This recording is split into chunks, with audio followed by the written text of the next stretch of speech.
Hello everyone. Welcome to the third episode of Survival in My Hardcore World. As promised in the second episode, today, we are embarking on an epic battle with the Ender Dragon. So, without further ado, let's begin. It all started with me being intrigued by brewing potions. Previously, apart from night vision potions, I hadn't brewed much, but this time, I decided to experiment with new potions that could come in handy during the dragon fight. More on that later. I went to bed and set out to find the end portal.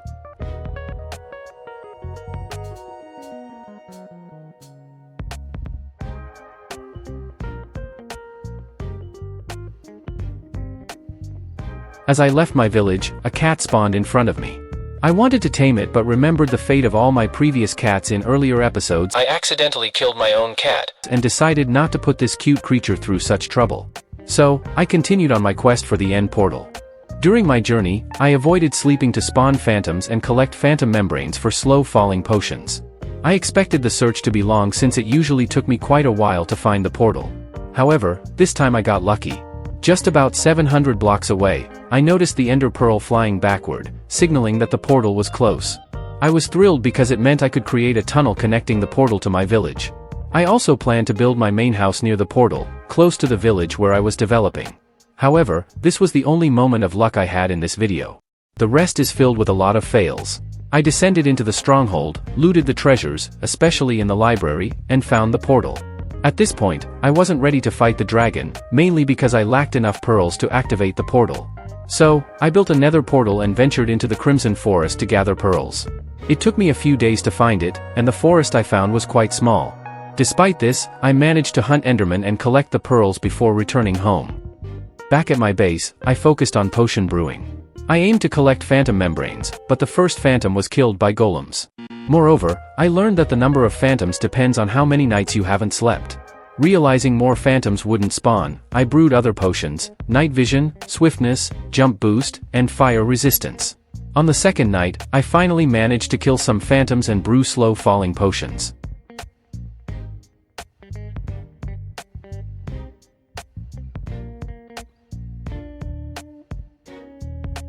Then, I decided to dig a tunnel to the stronghold to make accessing the end portal faster. What seemed like a simple task turned into another fail. I mistakenly dug in the wrong direction. Thankfully, I quickly noticed and corrected my error. But spoilers, this video contains more mishaps involving coordinates. After finishing the tunnel, I returned home to add minimal decorations to the room leading to the tunnel. I attempted to gather more phantom membranes but noticed no phantoms were spawning. Thinking I might have accidentally slept, I went back home. However, while editing the video, I couldn't find any moment where I slept. To this day, I'm unsure if I made a mistake by not waiting for phantoms or if I just missed the footage. With all the necessary gear and potions ready, I headed to the portal. The decisive moment had arrived. Upon teleporting to the end, the first thing I did was carve out a small safety room to retreat and heal if needed. Then, the battle with the dragon began.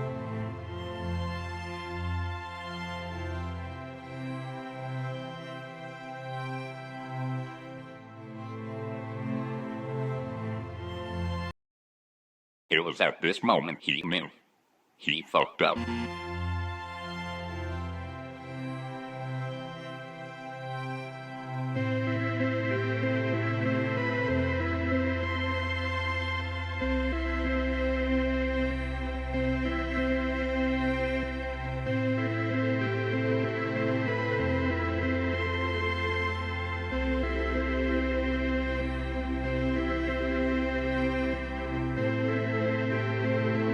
Breaking the end crystals went smoothly overall, except for two that were positioned high up, requiring me to build up to reach them. While building, the dragon decided to circle dangerously close to me, but I managed to destroy the crystals.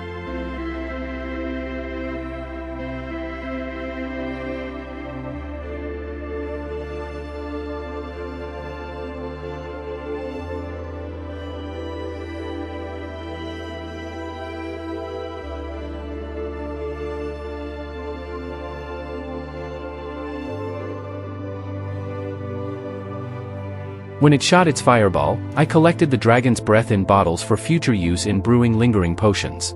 I also got to test the slow-falling potion for the first time. Surprisingly, it worked even when jumping from a small height, not just during long falls. I decided to hold off on killing the dragon for a while and farm Dragon's Breath. However, it stopped firing projectiles, and instead of waiting long, I finished it off.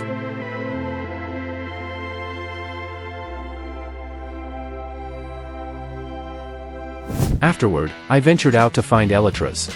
Killing a few Endermen for pearls helped me traverse between islands more efficiently. I found my first end city with a ship fairly quickly and obtained my first pair of Elytras.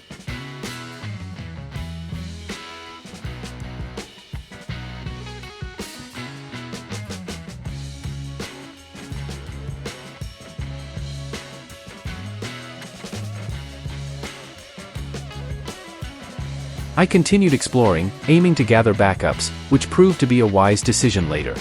I spent a lot of time on this because I have a 12 chunk render distance, which makes finding structures quite challenging. However, during my journey, I managed to locate 3 fortresses. After that, I was exhausted and headed home to sort the loot I had gathered. I wanted to find netherite scraps to upgrade my armor, and I thought bastion remnants would be the best place for this since they contain both netherite scraps and lots of gold. Luckily, I quickly found my first bastion with the main treasure area filled with gold. While exploring the nether, I came across a ruined portal and later another bastion. This second bastion was nothing special, but on my way back, I found a massive ruined portal that looked impressive.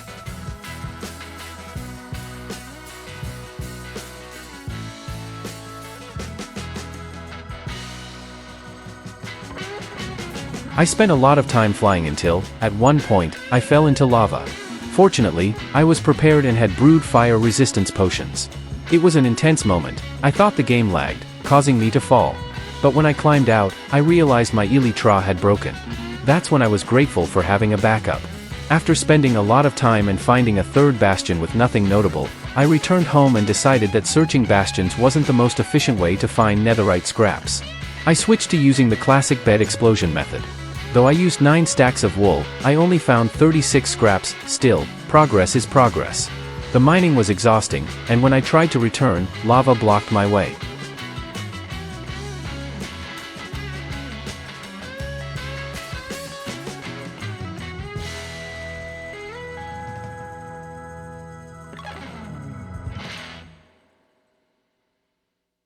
After much struggle, I climbed out, only to be shot into lava by a skeleton. Honestly, these skeletons are infuriating. With my armor and tools upgraded, I decided to build an Enderman farm for quick repairs and XP farming. The process was straightforward, as I followed a standard design but added some personal touches: an enchanting area, a trash bin, and storage chests.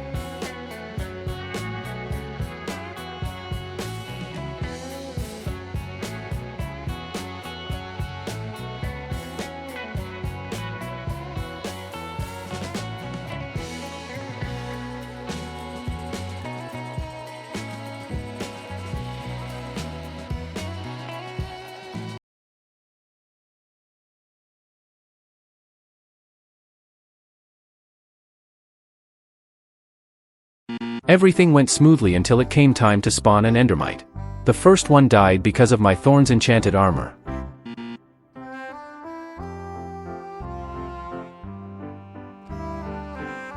The second one met the same fate. Running out of pearls, I farmed endermen and tried again.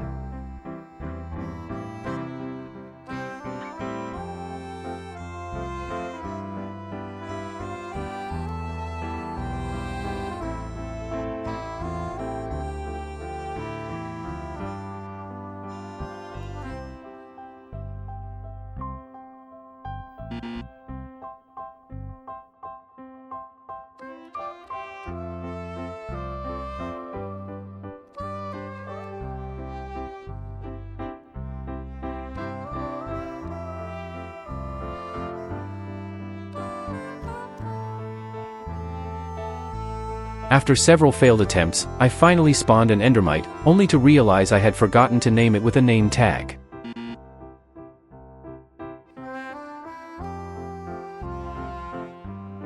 By the time I went back, it had despawned. Finally, I spawned a new one, completed the farm, and repaired my gear.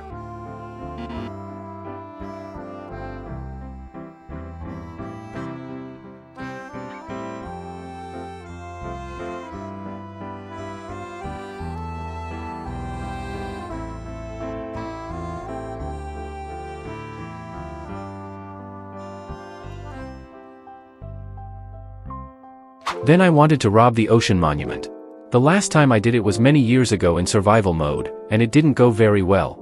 Knowing the risks, I wanted to have a trident to make the raid easier.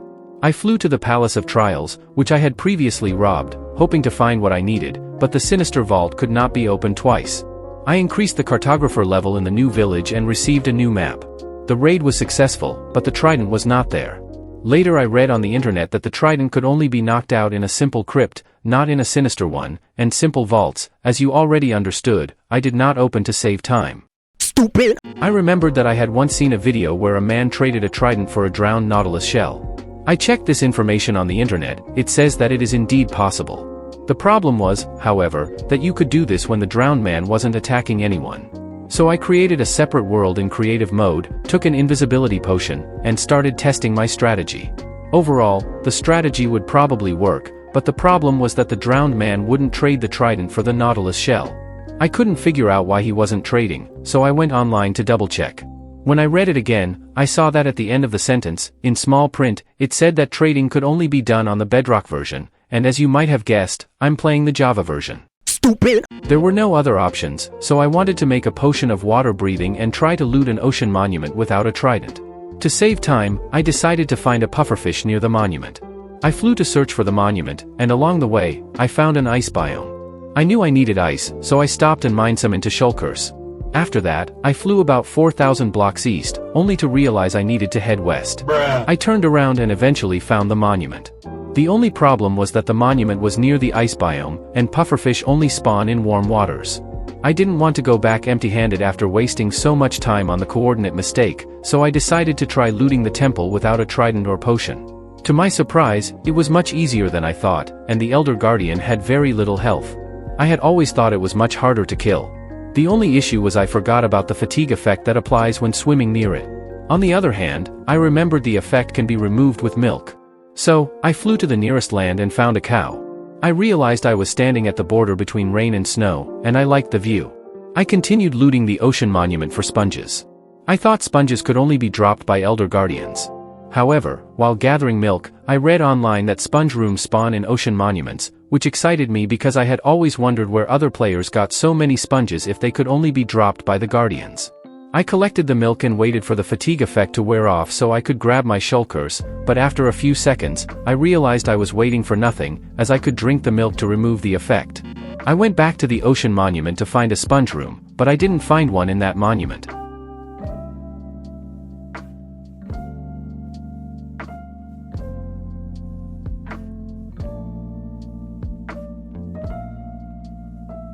Fortunately, there was another monument nearby, where I finally found a sponge room.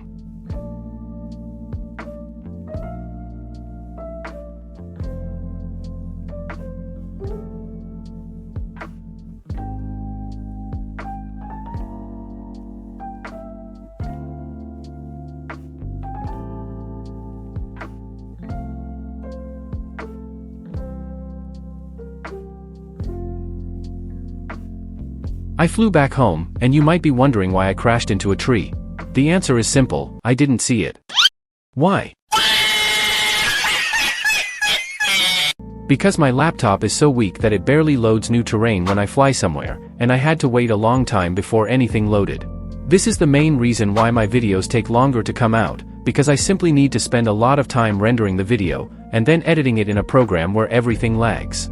And it's not some professional editing software, it's just a basic one for weak computers. So I hope you understand and forgive me for the fact that sometimes you have to wait longer for new videos. Alright, let's not dwell on the negative, let's move on. When I got back home, I decided to finish my tunnel. After I finished it, I wanted to row a boat back, because that's essentially why I made the tunnel, to move quickly by boat. However, when I placed the boat, it wouldn't place. At first, I thought it was because I was holding a totem in my other hand, but the problem wasn't that. Then I thought maybe the boat wouldn't place on ice, although I remembered that I had placed it on frozen rivers before. I couldn't figure out what the problem was.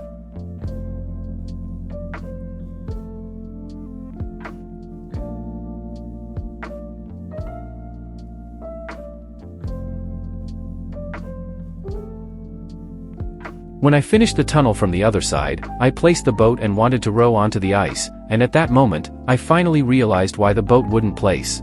Because I'm stupid. because the boat wouldn't fit in a single block. In the end, I improved the path to my Enderman farm. Overall, this episode was quite hard for me because I made a lot of mistakes, but on the other hand, I learned a lot of new information and had fun, since this episode had less monotonous work than previous ones. Moreover, the mistakes I'm making now usually don't repeat in the next episodes, and this is a clear sign of progress. That's why I created the error scale, so I could analyze and fix them each time. Thank you to everyone who watched this video until the end. I love each of you, and I wish you all the best. See you next time.